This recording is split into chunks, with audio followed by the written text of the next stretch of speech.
Ny mandrora sy ny mandrevaka lo tompoko dia zavatra roa samy hafa. Mety misy ifandraisany ireo. Misy ny mandrevaka hoe azo avy amin'ny aretina.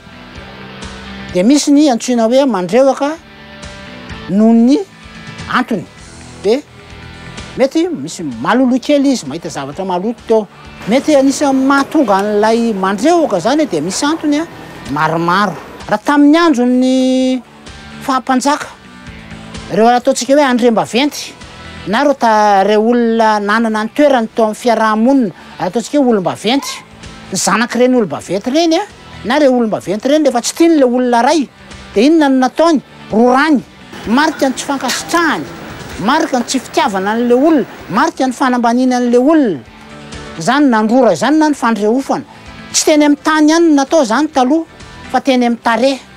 Fa ny ankehitriny ny zanaky ny mpanan-karena sasatsasany de indrisy tena mbola misy zany eto Madagasikara, de mbola manambany ny mpanampy anazy, mbola manambany an'ireny ataontsika hoe olona mahantra reny quatre amis eny an-dalana reny ary tsy menatra mbola mandrora.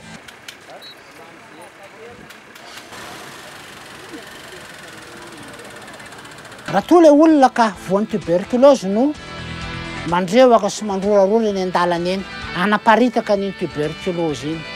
Manarak'izay fampianarana ny ankizy, de ny mbola any ampianarana, mbola kely de fampianarana mba tsy handrora sy handrevaka eraky ny lalana rehetra eny. Zany ny karazana vahaolana de ny fampianarana na any amin'ny université